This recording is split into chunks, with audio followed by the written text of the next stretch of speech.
For it.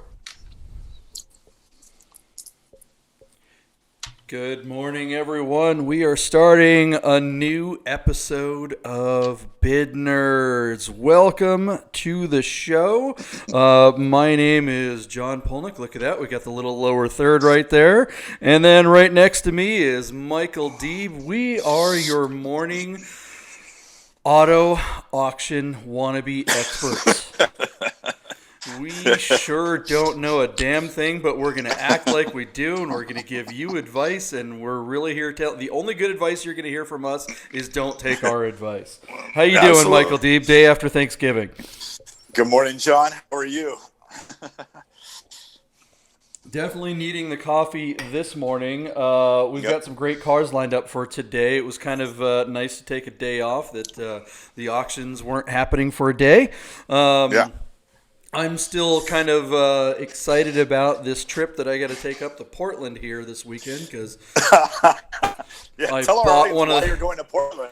So if you guys watch the show on Wednesday, we reviewed the cars, our top 5 picks of cars on Cars and Bids and Bring a Trailer, and one of the cars was a 2006 BMW 325 Xi sedan in silver with a 6-speed manual. I happen to really love those cars. That's why I chose that car to review. It's not a terribly expensive car. Checked in a few hours after the show to see how close I was to the bid. 3 minutes left to go. And it was nowhere near what I thought it would be. So I thought It I'd was cheat a little bit and jack the price up by bidding, and I accidentally won the car. So here it is. We oh are my goodness. election And meddling right here. and are you off road that car in Las Vegas, JP? What are you going to do with all-wheel drive on your BMW in the desert? Tell our audience about that.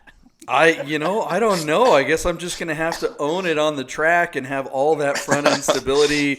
And honestly, I don't know what I'm gonna do with Yeah. this car. I really like the car. I'm It's a actually excited to it's a have it. it's a great car. It's a great driving car. You're going to love that thing. You know it. That's going to be a fun car for a little while, and then you'll flip it. It's the tough thing. The tough thing is that I just got my old Cayenne back, the Cayenne 6-speed manual, which is a Yeah. unicorn, and I had Yeah. regretted selling it when I did a year ago, and now I've got it back, and I was getting all excited about that, and now I've got this BMW. I don't know what I'm going to do with both Yeah. of these things. It's kind I of a don't I redundancy. I don't don't have parking for it. I know you're loving that Cayenne, but the guy you sold it to did a couple of mods, and now you've gone even a little bit further, and you're loving that car right now. What is Yeah, that? A short shift kit in a manual Cayenne. That might yeah. be one of the only ones in the country like that. Yeah, with the really cool shift knob, and then I put a GTS steering wheel in it, so it's got the big, thick, gripped Oh, steering wheel. wow. And he put the guy I sold it to he put some 90 or Audi Q7. I think it was Q7 wheels, so they're 19-inch wheels with really Oh, cool. wide tires, and the thing just handles amazingly. It's got a Remus exhaust. It's stupid. It is a Oh, stupid that's vehicle. awesome.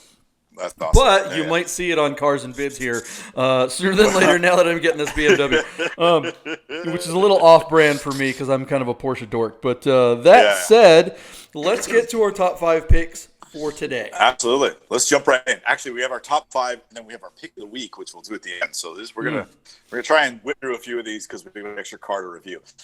We will open today on Bring a Trailer with a car that reminds me of high school. John picked a one owner, I might add, 1984 Mazda RX7. This is a rotary engine, a 1.3 liter 13B rotary engine. This particular model is called GSL SE, which I'm sure is a special edition. This is a 5-speed manual. I don't know, JP, did they ever offer this car with an automatic? Ooh, that is a good question. I believe they did, I but don't. I don't want to be I on. don't see, and I would have said no. I don't think they did, but maybe they did. I know Mazda was actually pretty smart about sort of catering or pandering, if you were, to their audience. They kind of knew who they were, and they sort of understood what they were about. And this car is a great example. Here's an affordable sports car that you could run every day, drive every day, very usable hatchback, and yet this would be a great platform for a grassroots racing effort. This is a car you could take to the track and really enjoy. It would be very easy to approach the limit in this car. My best friend in grade school is a guy named Danny Murphy. And when he turned 16, this was like his first car. And it was like John, it was exactly this car. It was silver with red interior. I mean, and I remember rocking around in that car for, I think, a year or two. And his car was used. I'm sure it was a few years older than this example. And it was pretty beat up. And he wound up flipping that car and buying a 67 Mustang, which I also really love. Danny had a couple of cool cars. But anyway, here it is. This one's got 33,000 original miles. It's a one-owner car. It's offered to us today. Bring a trailer out of Haley, Idaho. And JP, if you hadn't peaked already, you'd be fascinated to learn. This car's got 22 bids. It's getting some real love and some real action, and it sits at $23,000, which I'm guessing is over the original MSRP on this car. So there you go. The Haley, Idaho, a one-owner, almost preservation award condition. It looks to be spectacularly well maintained. A time machine, if ever there was one. 84 Mazda RX-7. Wow, this car really does take you back if you were alive and around in this era. These things are just, they really were a true sports car. It's one of those cars that I look back at and, it was like, okay, CRX, Scirocco, we've talked about that in the past, that when you were a teenager and you wanted a sports car, you were probably in one of those two things that I just mentioned. You were going to be in the JDM camp or you were going to be in the Volkswagen camp, which then would kind of set a trajectory for your auto enthusiasm future. Are you going to wind up in the next thing in a BMW and then ultimately in a Porsche? Or are you going to wind up, kind of staying in the Japanese car style? This car was always on the list, but for some reason, I don't know if it was the rotary engine that kind of scared people away, but I really wish this is the car that I wound up in as a teenager because it was rear-wheel drive. I mean, this was a true sports car. As much as I love Scirocco's and CRXs and all those types of boy racer fun cars, not true sports cars, not like this thing is. I mean, this really had it right. Lightweight, very small, low to the low center of gravity engine that's very close to the to the passenger cabin, and gosh, I know guys that rallied these. They did the rally cross out in the woods. I knew guys that SCCA these cars. I mean, this is just one of the ultimate sports cars of all time. But that engine, the rotary engine, is a weird engine and did scare a lot of people away. Because the maintenance. Go ahead.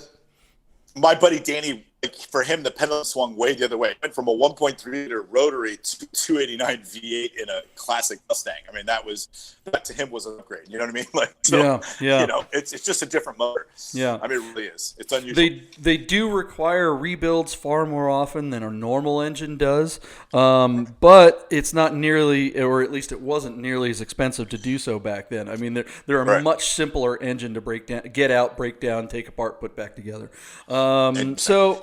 The other thing too is that when in my young 20s, my very good friend, my best buddy, my wingman, we used to go out and party all the time, and this was kind of our go-to. He always drove. He had a red one of these, and you'd pick up a girl in the nightclub or whatever, and it was kind of a cheat because it's like, oh yeah, we'll come back to my place or our place or whatever, and they would be forced to sit in your lap because there's no back seat. It was like we never took any of my cars because there was always room in them. So this one was definitely the preferred go out and pick up chick's car because of its lack of utility. Swarmy choice. We had game. Current bid, I cannot believe. I mean, $23,000. We're almost 4 hours away from this thing closing. That is higher than I've seen a first-gen RX-7 in years. Yeah. I just looked. These cars were about $11,000 or $12,000 when they were brand new in '84. Yeah. And high book in these cars is $18,000. So at 23 with a couple of hours, this car is pretty punching way above its speed. I think this could be kind of a record. This could also be a landmark sale on Bring a Trailer, where you and I would sort of predict if this car is already going to bring a number. We'll probably pull a lot of RX-7s out of the garage and onto the platform. We'll probably see a few more. But I'm guessing $27,000 is where this car sells. Okay, so your bid's 27. That's right where I was going to go. I'm going to just be a little stronger because I don't know if I've ever seen one. I mean, I think it hurts it that it's in Idaho, except that we know that it's probably super clean underneath. You know, nobody was driving this in the wintertime, and they don't use salt up there. So, I'll go 28. We're going to be really, you and I are going to be neck and neck on that one. It's just a matter of whether it goes over or under on that. But what a fantastic car. Boy, how much fun would this be to own? This car is it's pure nostalgia for me, so I love it. Yeah, I love that your friend had one too. That's pretty cool. All right, anyways, moving on. Okay, next car. Okay. Also on Bring a Trailer, another car that John selected is I can't say enough bad things about this car. It's a 2011 Jaguar XKR Convertible. It's got 9,500 miles on it, and the car is offered to us out of I wrote it down here somewhere, but let me look it up. Valley City, North Dakota. John, let me give you some quick facts on this. I think it's really interesting to know. Mm-hmm. In the mid-'80s, Jaguar did a concept car called the XJ41 and another concept car called the XJ42. The Aston Martin DB7 was built on that platform from the concept car in the mid-'80s. And the Aston Martin DB7 and this Jaguar XK8, XKR, XK, whatever other itineration they did of that, they share the same platform. From 1996 to 2014, this platform was in production, and it was based on a modified platform of the XJS from the 1980s when the XJ41 and 42 concept cars were made. When I tell you this car it employed old, outdated, antiquated tech when it was built, and then they ran it for 18 years. So no itineration of this car would be plausible for you or I to drive with any regularity. This car shakes, it flexes, it rattles, it's heavy, it's slow, the geometry's bad. It doesn't do anything for me. Jaguar struggled to sell these cars for years. They kept pumping more and more of Ford money and supercharged forced induction into 6 cylinders and 8 cylinders to try and get these cars to appeal to American buyers or anybody for that matter around the world. And they were a flop. When the car was finally replaced in 2013, 2014 with the F-Type, Jaguar was finally onto a car that people could drive and enjoy. And the F-Type, I think, has largely been a commercial success. Whereas Jaguar was constantly on the verge of bankruptcy. I think the company even traded hands sometimes because they didn't have the money to retool the XJ platform, and they couldn't make the car good because it was just such old-fashioned tech. So anyway, this car is a really well-preserved example. It's got 510 horsepower, but it weighs 4,700 pounds. It doesn't feel fast. 510 horsepower, 460 pound-foot of torque, and it will not impress you at all with the speed. Anyways, here we go. The car's got 20 bids because it's really low miles. It's the right color scheme. It's still a pretty car to look at. It's sitting at $24,000, which I think is all the money.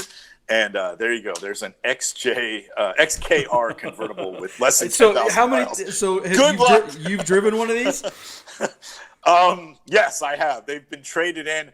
I've spent a couple of years with Mercedes and with Porsche, and occasionally these cars get traded in, and I'll drive it around the block, and it just feels like no matter which one you get in, John, I think you're fibbing. The XKR is fast. I mean, it's not. When you get in it, this is what I want to say. When you get in it, you drive it down the street, it feels like a rental car that's got 100,000 miles on it. It's just like it's terrible. I hate these cars. I think the reason why I brought it up was what you were talking about, how they shared the platform with Aston Martin, and I think they've always been kind of like a value Aston Martin. This one has unbelievably low miles. I mean, $24,000 with over 4 hours to go on the auction. Again, this is higher than I've seen one of these for sale, but this is also the lowest miles one I've seen for a while. I think they are beautiful. I think they I think they look so good. I think they look every bit as good as an Austin or an Aston. And I think that, for the money, usually these are going around 15 grand or something like that with 50, 60, 70,000 miles on it. I mean, I think it's one of the best values in cruising GT cars. This is not a sports car. You're not going around any corners quickly. Yeah, picture a realtor that just got hired at a firm, passed his exam. He's Yeah. 28 to 35 years old. He's got his own apartment, and now he's become a realtor. And he got a fresh batch of business cards. He's going to pick up this car for $25,000 and work Venice, California like it's his own, and think he's the shit because he wears a suit to work every day and he's driving a luxury European convertible. He's gonna be in looking black. good, man. That's a good looking kid. Looking good Yeah. and feeling good until he doesn't sell a house for 3 months, and this car's in the shop with a $3,000 bill for a part he doesn't know what it does, and he's gonna be like, "My life sucks." Yeah, that is the fun of owning something British. All right, so what's your bid? That being said, this car is getting way too much love for my comfort zone. It's got 20 bids, so I think there's still a little room left in it, and somebody is going to spend $28,000 on this car. $28,000 is my bid. 28,000. Okay, so you got to go. It's got to climb another $4,000. With the miles being as low as they are, right? I'm gonna be a little stronger on this car. I think I'm sure gonna you really are. blow myself out here, and I'll go 30. What the hell? I'll split the difference and see what happens. Would I buy it for 30? Hell no. I would love to own one of these for like 10 or 15. And Absolutely. I've seen them, especially the R. The R's are yeah. fun. The non-R, the non-supercharged ones, they have 300 horsepower, and they just don't. I mean, they're slower than just get a Mercedes SL. Correct me if I'm wrong, JP. When Pierce Brosnan was Bond, didn't the bad guy, an Asian guy with a green XKR coupe on the ice, chase his Aston Martin in this Jaguar platform? Isn't it one of them? Probably, yeah. I think so. With guns that came up. Yeah. It was, well, so that's a good point. That's a good thing you brought up. It's not really specific to this car, but, I think when I choose a car, I always try to go, all right, would the bad guy in a movie drive this car? And that can make or break a car. That can decide whether or not you buy something or not. That's right. Because bad guys only drive cool stuff, and which is why I typically never have cars that are colorful. I'm almost always in a black, silver, maybe a white car. But any other color, it's just the bad guy would never drive a green car, with the exception of a mid-'90s Bond movie with Pierce Brosnan. Not exactly the height of aesthetic achievement. Anyways, I'm sorry. Bid Nerd True Confessions. JP only drives black bad guy cars, coming to you on Black Friday. There you go. There it is. And I did like that in this guy's ad. He said this is the black on Black Friday sale right here. So we will see what this car does. Somebody's going to have a good time with this car. Sell some houses in Venice. Okay, there you go. Yeah. What's our next car? All right, so we're going to jump over and visit Doug DeMiro on Cars and Bids. Here's a car that I always thought was really stunning. So this is a 2007 Maserati Quattroporte Sport GT. Another quirky car from Italy with some really beautiful lines. When the cars first came to America, they were much, how should I say, ballyhooed. There was a lot of fuss about them having a 4.2-liter V8 motor that was co-developed and derived by Ferrari. It also employed Ferrari's it was like their technology. It was an F1 style single clutch gearbox, which made these cars virtually undrivable. What's interesting to note here that Doug DeMiro gets into is that in 2007, Maserati switched away from this terrible, choppy, herky-jerky gearbox and started using a ZF German automatic 6-speed, and it smoothed out the driving characteristics of this car. This one being a Sport GT means it has a little bit more horsepower, up to 400 horsepower. It's probably got a little bit stiffer suspension tuning, and then it's got taller wheels with lower aspect tires and smooth bodywork all the way around the front and lower valance. This car has also, like the Jaguar, very low miles, 9,900 miles. Car's getting quite a bit of love, actually. 27 bids while it sits at $14,600. And the car is offered to us out of Houston, Georgia, which is, I guess, not unreasonable to fly into and drive to any of the lower half of the country at this time of the year. I will say one thing about this. Gavin Newsom, who's currently the governor of California, was the mayor of San Francisco for 2 terms, and he got driven around as he was mayor in one of these. So Gavin Newsom rocked the Maserati Quattroporte as mayor of San Francisco. This was his drive that his security guard drove him around in for 8 years. He got toted around in a black one of these. And you guys voted for him. Okay. Yeah, we're all nuts out here, Oh, JP. my good But there you Lord. go. Maserati. You're giving me a hard time over my Jaguar pick. This thing is so ugly. I mean, Quattroporte. I volleyed back to you. Perfect fodder for you to destroy me on. Look at this gorgeous car. Yeah. Oh my God, I want it. I love the vents in the side that look like the vents that you could get at O'Reilly's and just stick on the side of the car. Do those actually go through, or are those just aesthetic? I wonder. I'm sure they're aesthetic, but I have vents like that on my boat, and when you dump the ballast, it comes out of those. So well, they're useful. Yeah, I'm sure something comes out of those. If I own this car and you hit the button, Chianti would come out of those. And I think on Gavin Newsom's, while he was mayor, if you hit the button, cocaine came out of those. That would not surprise me. Look at that stupid ass car. Italians and the way they name things. Quattroporte is just a long way of saying four doors. So it'd be like if Ford came out with the 3-door hatchback.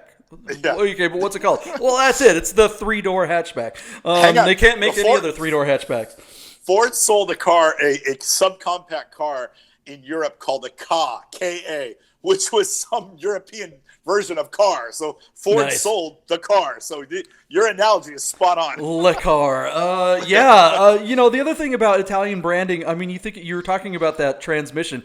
They called that the Skyhook, if I remember correctly, back when that was first introduced, right? I don't think that's correct.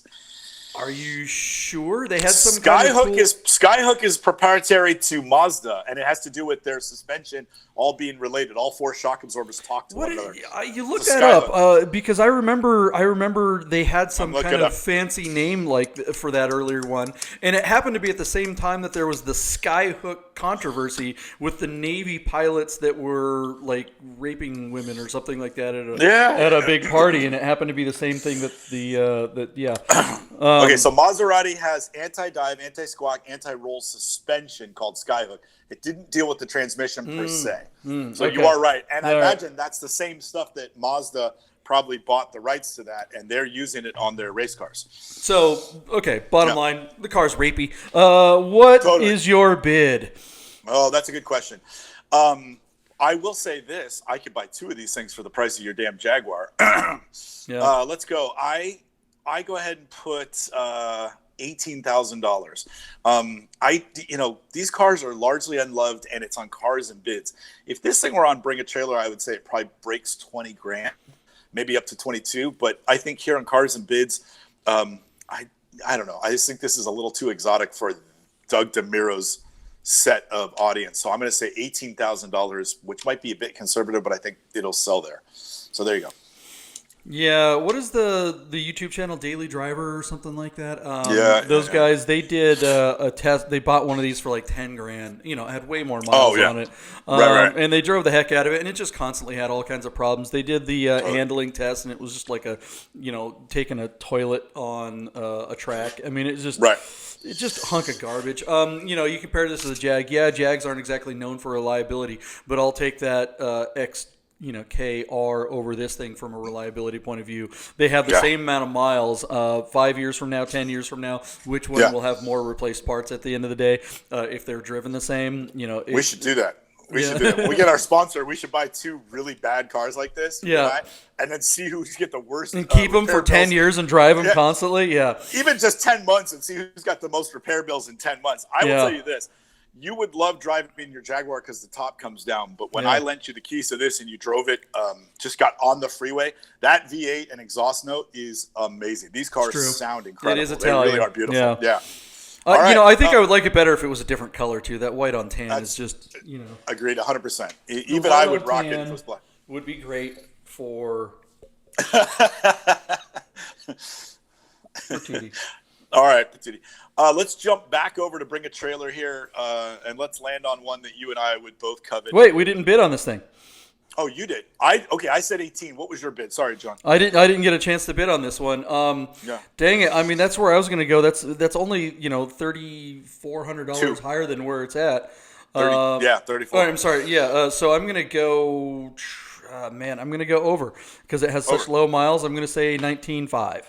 All right. All right. There Sorry, you go. That's that's you kind of stole my bid. Okay, what's the next car? yeah. All right. So back on Bring a Trailer, there is a car that is going to close today. 1988 Porsche 911 Carrera Coupe. The 88s have the G50 transmission, and this particular car has just 40,000 miles, and there are paint meter readings in the listing. And it looks like this car has had no paint work, which is incredible. So coupes bring more than convertibles with the 911, especially the air-cooled Porsches. This car is offered out of Newtown, Pennsylvania.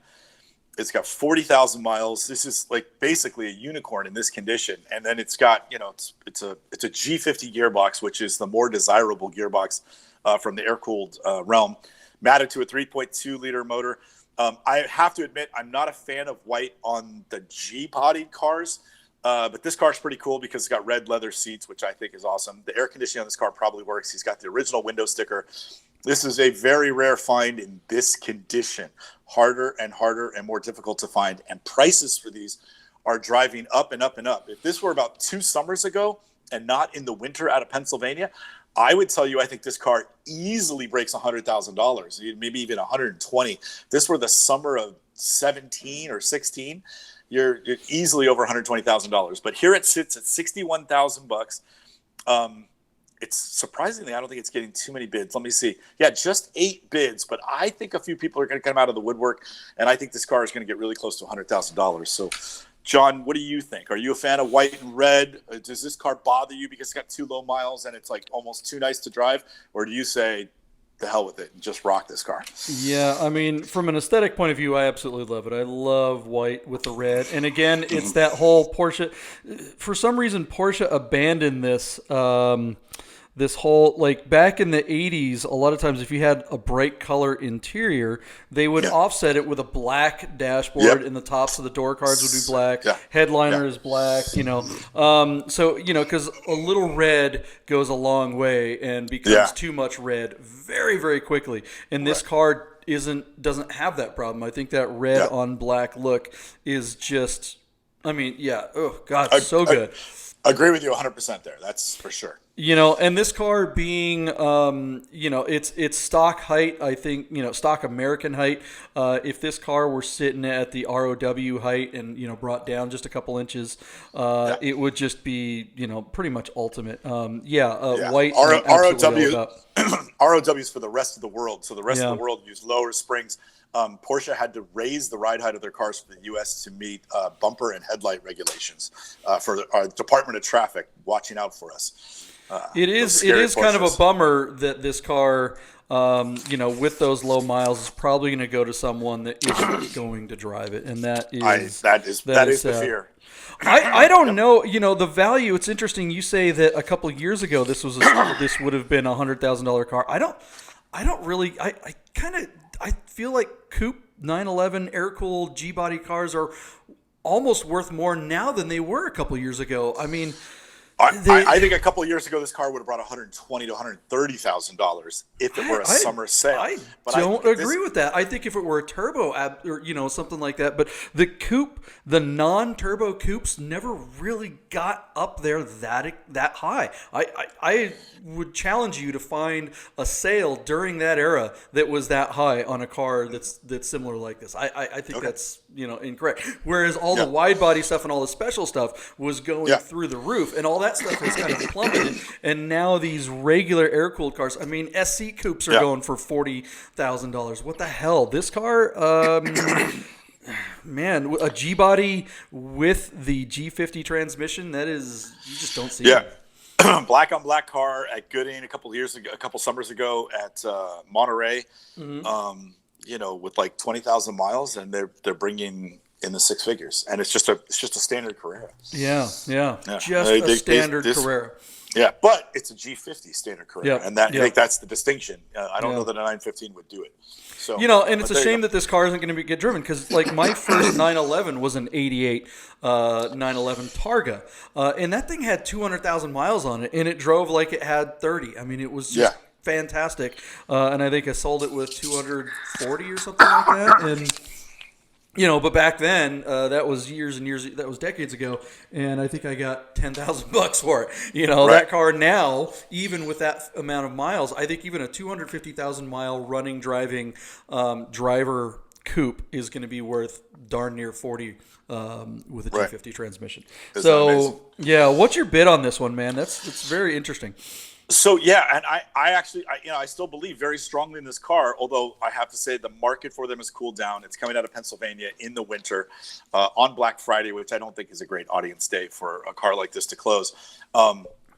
This car was $51,000 brand new. It only has 8 bids, but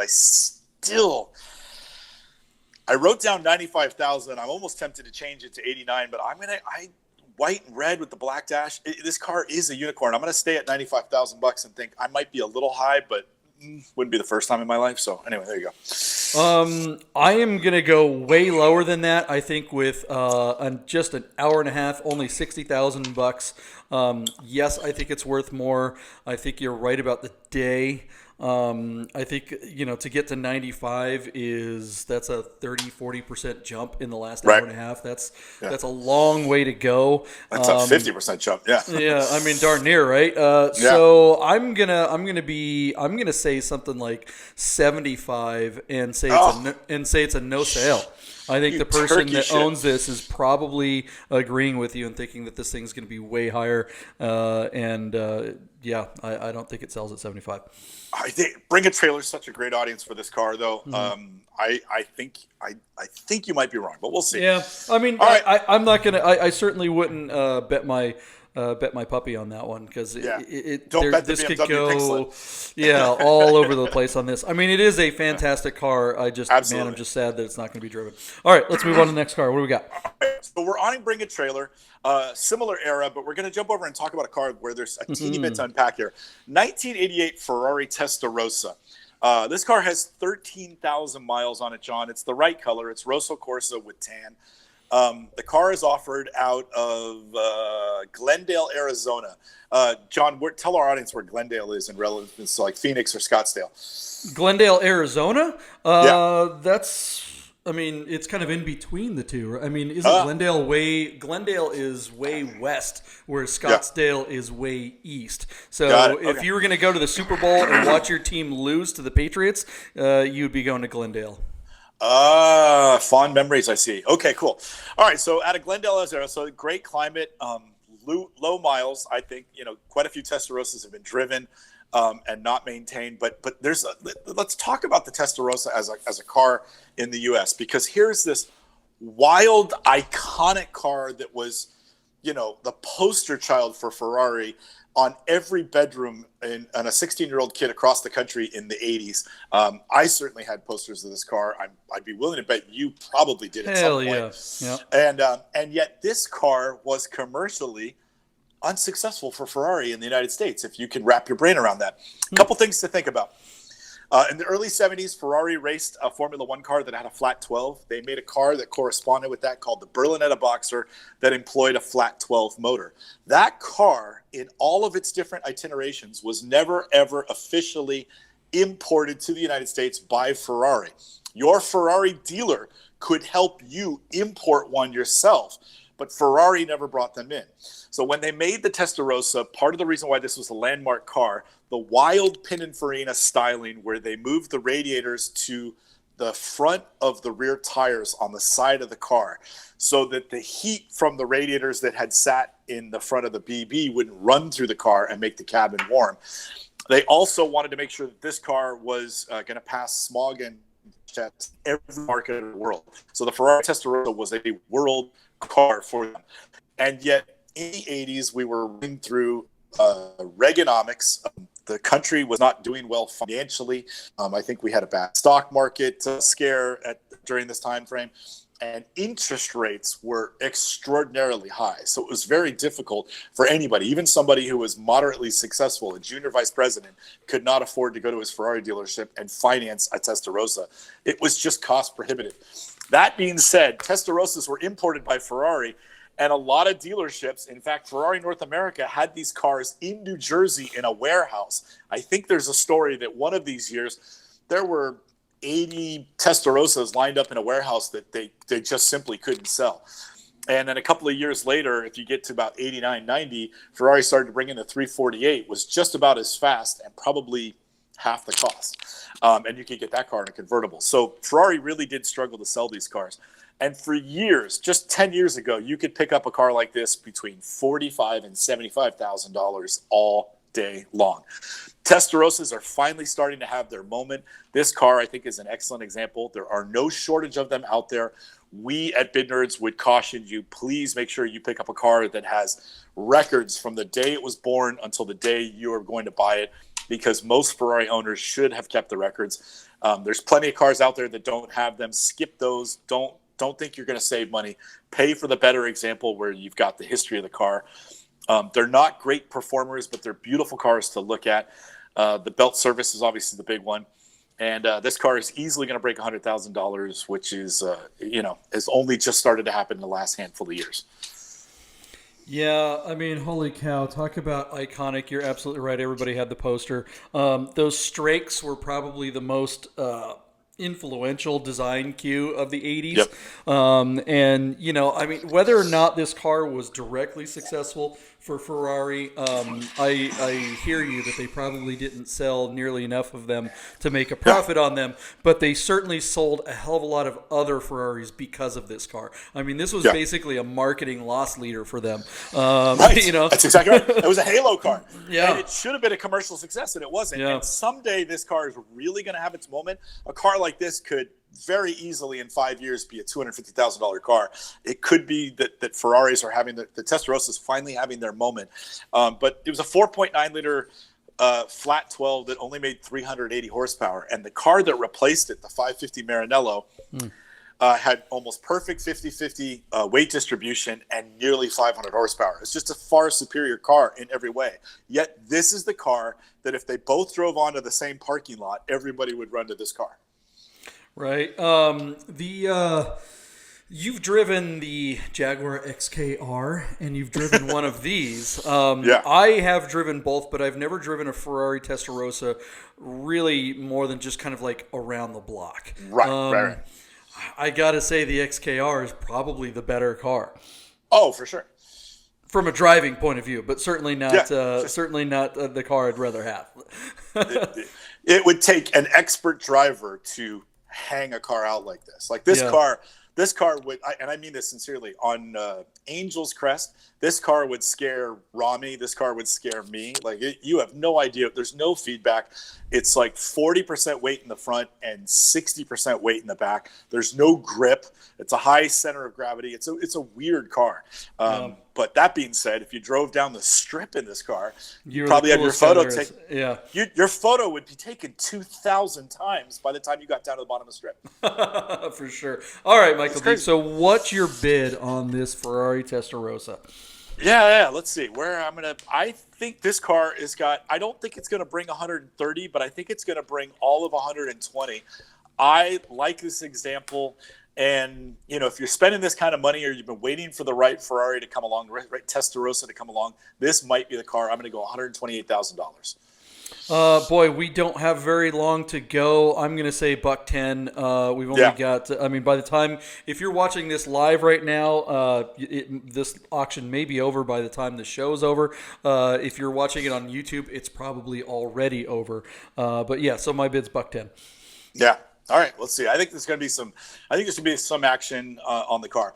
All right, so our pick of the week, JP. We'll just squeeze this in here. Right. It's a car I imagine neither one of us know much about, but in 2007, a guy named Steve Saleen, who was making modified versions of Mustang and racing them successfully for many years, he and his partner decided to make their own proprietary supercar called the Saleen S7.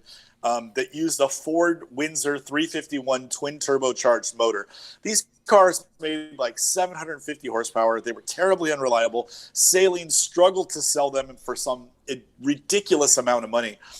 But Saleen did have enough money that they eventually took the S7 and raced it at Le Mans. So in 2017 to 2019, they invited 7 different Saleen S7 owners to bring their cars back to Saleen And for some exorbitant amount of money, Saleen would re-engineer the car. And this is the last of the 7 Saleen S7 remanufactured LMs that was done in 2017.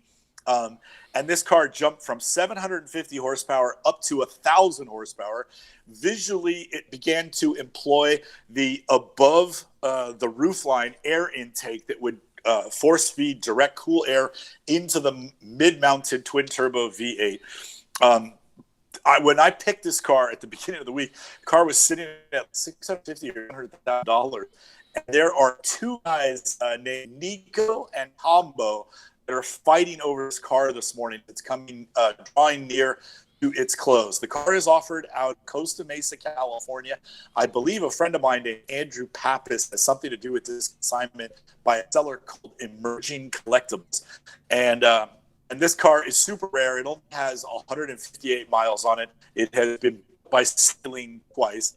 And there it goes. Unobtainium, the domestic form of a Saleen S7 LM, 1,000 brake horsepower. Get yours while it can. It closes in an hour. It's at $1,107,000. I have no clue. I don't know. What's your bid? Yeah. This car is just unbelievable. Oh, and I want to add this too. Like at a Costa Mesa, right? JP, this car has had 58 bids, which since we've been doing the show, I don't know that I've seen a car that's had more bids on it than this one. How crazy is that? Isn't that wild? That is unbelievable. I mean, this look at this thing. Yeah, I mean, is this? Can you drive this on the road? Is this legal? Yeah, it's road legal. Show up to a Cars and Coffee in this, and your Cars and Coffee royalty. Royally, yeah. I have no desire to own a car like this, but I would love to have one of our friends that's a race car driver, like Jeff Westfall, who's kind of chimed in on the show. I'd love to have him take you and me for like 3 hot laps in this car at any racetrack in the world, because it would probably your brain would be maladjusted to like what a car could do, because this is incredible supercar, 1,000 horsepower, and it weighs like 3,000 pounds. I mean, it's unbelievable. It's a race car. It's a pure race car. Yeah, it's a pure race car. Anyways, I don't think I would enjoy that. Yeah, you'd throw up in your helmet. I think this car is going to bring $1,250,000. That's kind of what my spidey sense is telling me, but I don't know. I don't know how there can't be a comp that would tell you what this car is worth. There's only 6 other on the planet, and I've never seen one trade hands. So there you go. Yeah, it's like what billionaire is sitting around with nothing to do in California watching this auction. I'm going to take on a pure guess, 1.5. What do I know? I mean, I don't know. That's a shot in the dark. Yeah, truly amazing car. It is amazing to see what kind of stuff is popping up on things like Bring a Trailer. I don't think this is a car that you would see on Cars and Bids, and I can't wait until it is. At some point, Cars and Bids is going to catch up with Bring a Trailer, and stuff like this is going to be over there. But this definitely has the right audience over here. All right, well, for sure. It's been a pretty great week here at Bid Nerds. We do appreciate you guys watching, liking, subscribing, sharing. That's the big thing. We need your help right now. We're a brand new channel, and we really need you guys to kind of spread the word. We've been kind of sitting under the radar here. We're going to start some promotions very soon, but now that we've kind of got our system figured out, we really we're hoping to have you guys help us build our audience, and hopefully you can hang out with us and give us some bad advice. Tell us what you think of our bids. Tell us what you think of our takes on these cars. Are we completely wrong? Are we really as dumb as we say we are? Wait a minute. So I don't know. We sure have fun talking about these cars. Michael and we'd like to include you in the conversation. So please do come on board. Michael, anything you want to say at the end of this week of Bid Nerds? Yeah, thank you for a great week. That was fun. We got through the holiday week pretty smoothly. Please do look at the following week's close of auctions at either Cars and Bids or Bring a Trailer, and pick a car for us that you'd like us to review. We'd love to pick one. We'd love to review one that the audience selected for us. I think that'd be fun. And then do subscribe and share on YouTube and all the social medias, and let people know about us, and we'll see where it goes. Thanks again. All right, guys. We'll see you 9 o'clock Monday morning. I'll probably be somewhere on the road. I'm not sure where I'll be because I'll be driving the BMW back from Portland. There it is. Yeah. Bid Nerds. See you next week, guys.